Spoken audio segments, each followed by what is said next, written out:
Hi everybody, this is Mrs. Pierce, and I am going to be talking about source credibility today for Mrs. Bryan.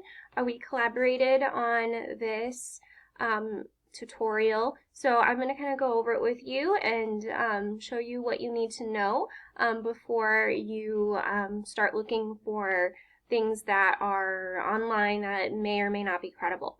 So we're going to go to our goals for today here. First goal is that we're going to learn about credible resources, and we're going to learn about relevant ones, and then we're going to learn how to tell if it is credible and relevant, and then we're going to apply this knowledge by testing out your detective abilities on whether or not you can figure out if a source is credible and reliable or not. So, to get started, we're going to talk about the definition of what is credible. So, credible equals an author who is an expert and has done the research, and that is what is credible about it. So, they're credible, they're an expert in the field, they know what they're talking about because they've done the research, and then they write about it using their research that they have found. So, that's what makes something credible. And if it is relevant, it means that it is current information. It is not outdated. It's usually resources that are within the past 10 years. 2 to 5 years is even better. You're very rarely going to find something written within the year. So for some reason, it just takes people a while to update statistics, gather statistics, so you usually can't find anything within the current year. So that's why I say 2 to 5 years is going to be probably your best bet. And making sure that you're finding relevant sources that are unbiased and fact-based. There are tons of credible sources out there that where people have done the research and they're a great writer and they're an expert, but maybe they're biased. You know, maybe that they're trying to sell you on something, or they're trying to get you persuaded to believe a certain thing. So even though it might have all the elements that you need to be checking for bias. So I can't emphasize enough how much you need to read through the articles before you decide to use them. All right, so our next slide, how can you tell if a source is credible and reliable? So you're going to look for an author. So right here we have the author, so who's written it? If it's the organization who has written it, that's okay. It may not have an exact author because it may be just someone who works for the organization, and you know, people who are hired for an organization, especially a credible organization, they have that standpoint of credibility already.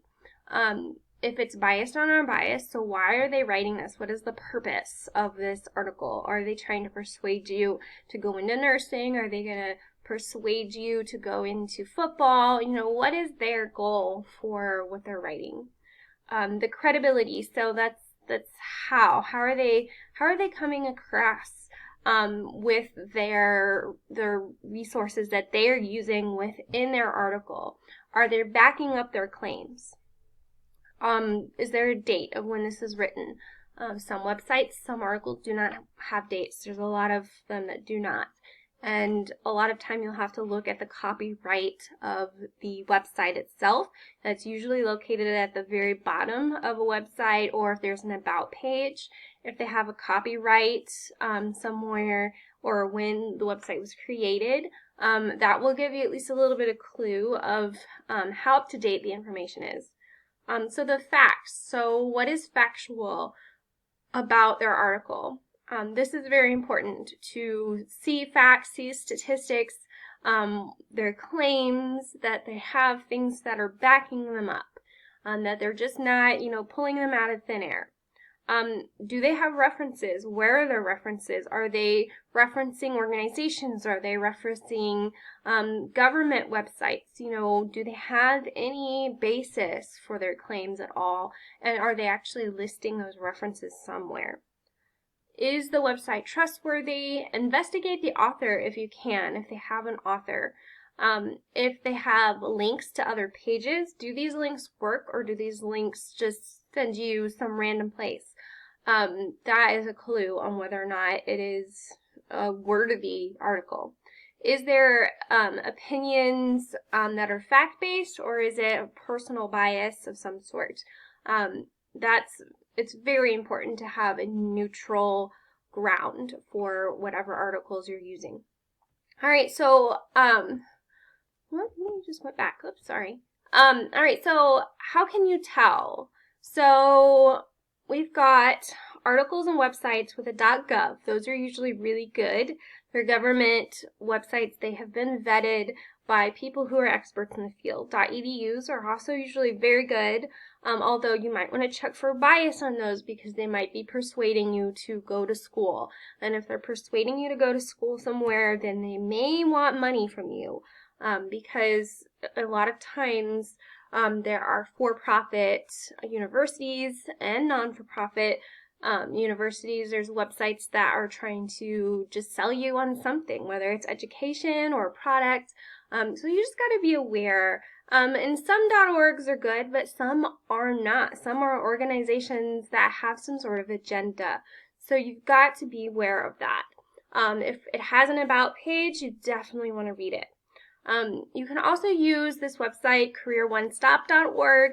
This is a very neutral ground website with a whole bunch of different careers on it. We've used it in the past and we were really happy with it. So I definitely want to steer you towards that direction to get some of your articles.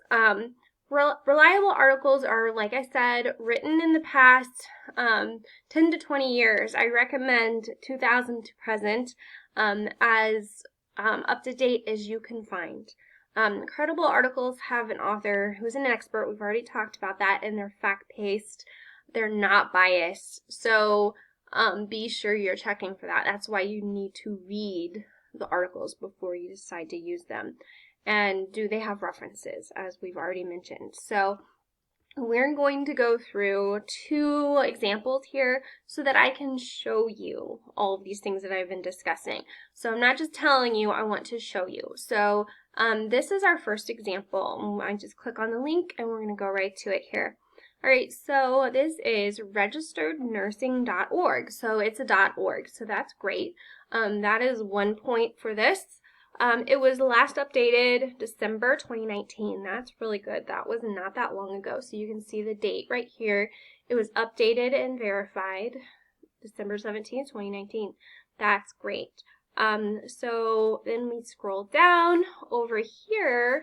It says search nursing programs. Sponsored ad. Sponsored ads. Beware of those. So anything that has ads might be trying to sell you on something. It's trying to sell you on nursing school.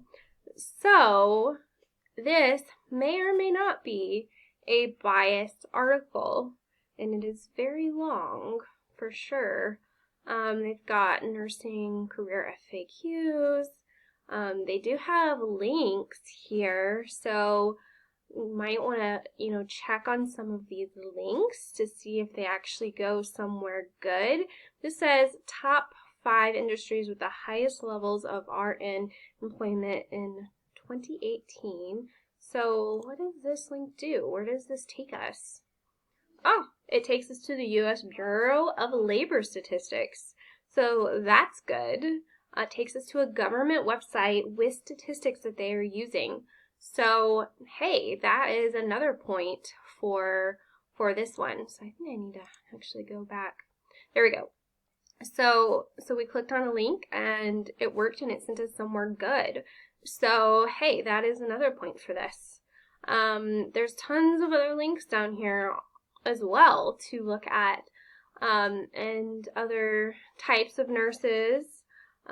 This is a lot of information, but we're going to scroll all the way to the bottom here, and I don't see any sort of references, but they did have links to their references within the article, so that's good. But then down here, they do have an About Us page, so that's good, so we could click on that.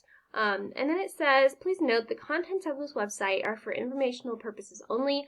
Registerednursing.org does not guarantee the accuracy of or results of any of this information. So they are not guaranteeing accuracy of what they're putting on their website. So that means that their website may not be vetted for accuracy. So that is something to be aware of. If someone wrote this who is not an expert in the field, then it's not going to be peer reviewed by people to make sure that it is accurate information. So this, we could use it, definitely. It's got some good information, has links to other really good information. But, you know, we want to be aware that what we're using is not, you know, biased information. So that's where we would have to really decide whether or not this is a worthy article to use. Because if it's just really trying to sell you on nursing and becoming a nurse, then you might not want to use it, even if it does have some really great credibility. All right, so then we're going to go back to our second example. All right, so this already has a .com. So .coms are always something to be aware of, to be, you know, wary of. We typically do not want anything with a .com. However, this has medically reviewed by Meredith Goodwin, MD, April 22nd, 2020. So, but it was written by Adam Fellman. It does have their names underlined to where we can see who these people are. So that's kind of neat. Medical review team. So they have people that are reviewing all of the work on this website to make sure that it is accurate. So that's awesome. So it says that they ensure that our content is accurate, current, and patient-focused. The clinicians in the network bring extensive experience from across the spectrum of medical specialties, as well as their perspective from years of clinical practice, research, and patient advocacy. So that's awesome. Like, that is great. They're telling you that they are vetting their information. So they are putting that stamp of accuracy on their website, which is different from that other website that we just looked at that had a disclaimer that said, we are not guaranteeing that this is accurate. So that's good. So then we would need to, and it even says when it was last updated, to read through and check for bias, check to see if those links work and if they send us anywhere good. So we're going to click on this link and see where it takes us. And it takes us to another website, and it says it was fact-checked. So that's good. It tells us when it was written, tells us who the author was. So that is also good. So far, so good with this. We have references to the WHO, World Health Organization, and the CDC. So that's good. If we click that, it actually does take us to the CDC. So that is also another point for this. And then we're going to keep going down here. It looks like they have more links. Looks like they are putting some different notes and statistics in here, different things. And then here at the bottom, we have sources. So there's 25 sources that they use, and they have links to all the sources that they used. So not only did they put their sources within their article, they actually did list them at the bottom. So I'm saying that this is really great. So even though this is a .com, even though there are possibly some ads on the side, it says advertisement right here, this is still a really great site because it is vetted by medical professionals. It is updated very recently, and it has resources. It has an actual author, and they're putting their seal on this for accuracy. So that is really, really good. So that's what we're looking for. So now it's time for you guys to do this. So I've got 4 options for you to look through. It doesn't take you that long to hunt for these different clues to find out if these are reliable and credible. So Mrs. Bryan is going to follow up with this part of it, but these are the links that you'll need to search, to read through, to see if they're credible and reliable. And then lastly, I have links to the library website if you need them. So thank you guys. Take care. Miss Bryan will be sending you more information soon. All right, bye.